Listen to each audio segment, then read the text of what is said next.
So I'm going to be using the term bugging in interchangeably with sheltering in place.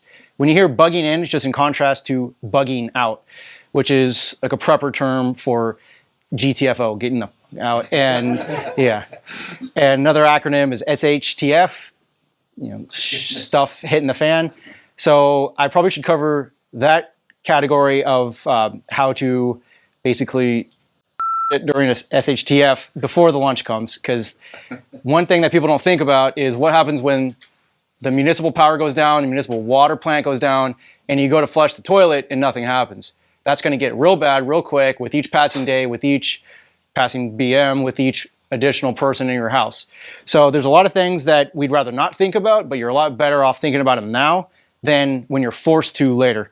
And if we have time, we're going to get through as many of these topics as possible. I don't want to talk beyond your attention span, but fortunately you're not all millennials, so I know your attention span is more robust than my people and younger.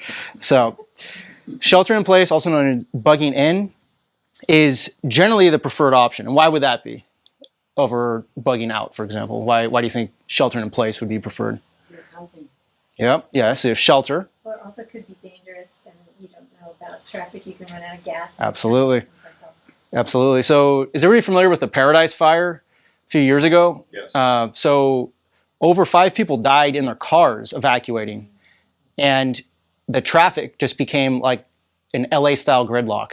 So when you have everybody doing the same thing in the same direction, it's going to invite chaos. People are going to be in an absolute panic state. They have never gone through something like this where their life is literally at stake. They're trying to round up not just their kids, but their pets too.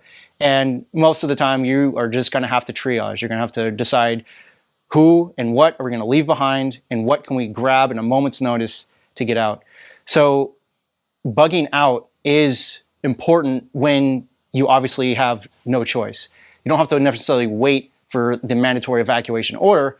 It can be pretty self-evident. But one option, if you have a pool like Laura does and you're facing a fire, is to take matters in your own hand. Now, that's not necessarily the best or always the better option, but it is an option. And you have to balance the risks of fleeing. You have to balance the risks that you will get stuck in a traffic jam and then you're just a sitting duck. As the wildfire is moving faster than your car is, what are you going to do? Get out and start running? You're not going to outrun the fire. But what you can do, especially if you have defensible space around your property and a 30,000 gallon pool, is to get a pool firefighting pump. And with that, you have several advantages over waiting for the first responders. The first responders are not necessarily going to come to protect your house. They're not going to respond immediately. And if their family's at risk, why would they choose to help the family of a stranger when their kids and wife are at home, or husband? So with a pool firefighting pump, you have an additional option of prevention. The firefighters are generally going to be reactive. With a firefighting pump, you can be proactive, and the reason for that is you can get a spray on fire retardant that can go on the outside of your house, and it will actually repel the fire. So there's demonstrations of that where they spray it on a panel, they try to light one half, they try to light the other. The half that is untreated burns up right away, the half that's treated repels the fire. So that gives you a fighting chance. But of course you have to take your matters into your own hands. You could die doing this, but you could also die leaving. So sheltering in place is the best option when it's the possible option. And we're also going to be getting into Cbrn. Is anybody familiar with that acronym? So it's chemical, biological, radiological, nuclear. And we haven't needed to think about that basically since the Cold War. But with things like dirty bombs, with sarin gas attacks, with obviously a potentially weaponized virus that got out of a lab, or pangolin, the wet food market, whatever you prefer, we have to start thinking about biological threats in ways we haven't thought before. Does anybody here have a gas mask? All right, I'm not going to try to scare you and say, like, this should be on your next shopping list, you know, like potatoes, margarine, gas mask. Like, no, it's something to consider because there's a rule of threes in prepping. So you have 3 seconds to make a decision, 3 minutes without air, 3 days without water, 3 weeks without food. But air is something that you can't just fight your way through.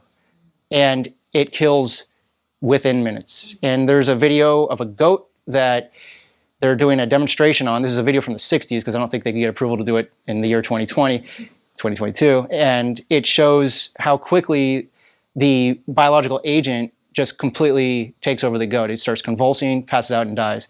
And it's sad, but as hard as that is to watch, imagine how much harder it would be to watch that happen to your spouse, your kids, or your pets. So obviously, you're not going to be able to get a gas mask for your dog, but there are things that are within your control to control. There's most things in life that are outside your control, but the things that are within your control, there's no reason not to take proactive measures to control them. You have the ability, you have the money, you have the resources. The supply chain, although it's heavily impaired, is still functional, and you can get gas masks with the same technology that they use in NATO, same technology they use in the US military.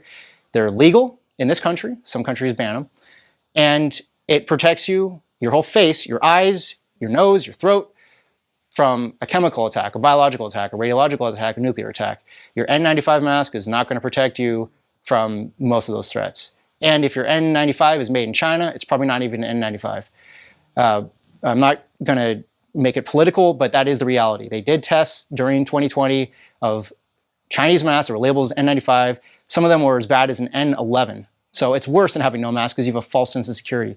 But with a full face respirator, which is a gas mask, it prevents you from having a false sense of security. It prevents you from choking and then being able to protect the rest of your family. I mean, it doesn't matter what you've prepped if you can't use it and you can't protect it. So self-defense, defense of your property, it's another consideration. I'm not going to tell you to go out and buy or build an AR-15. There's always going to be more threats than you have ammo for, but there are realistic things that you can do now, such as a Murphy door that actually leads into a room that will be your safe room. It sounds extreme, and it would have been extreme, 20 years ago, but there's a whole new level of threats, and literally just this month, we've seen even more international instability. So I think this is a timely time to start talking about things that we maybe wouldn't have considered in years past. So with these steps, you can learn them now by choice or be forced to learn them later. And I don't want to try to scare you. That's not the goal. But I want to get you thinking about things that maybe you haven't thought about before. And these are just suggestions.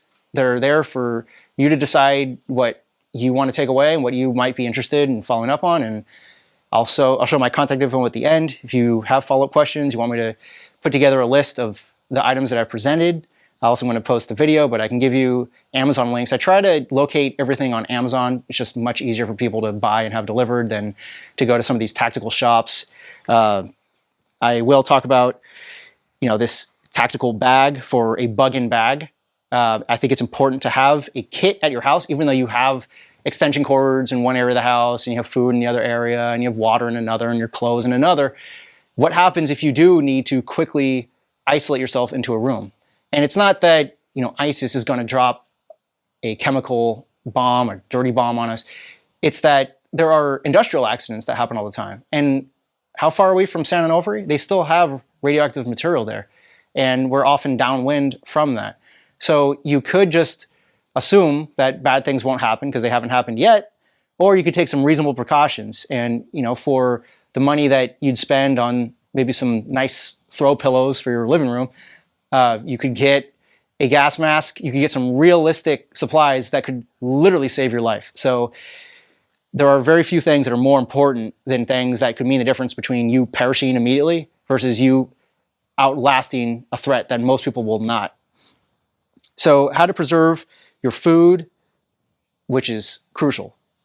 And we should know that, but what took a lot of people by surprise in New Orleans a couple years ago was I think it was Hurricane Ida, and it was a double whammy. So they lost power, so then all the food in their fridge started spoiling, but they also lost the ability to cook. So they have this spoiling food, they have no ability to cook it, and you have to improvise. So first thing to do is decide what you're going to preserve and what you're going to let perish, because everything is a triage. You'll never have enough resources for all of your needs, and especially for all of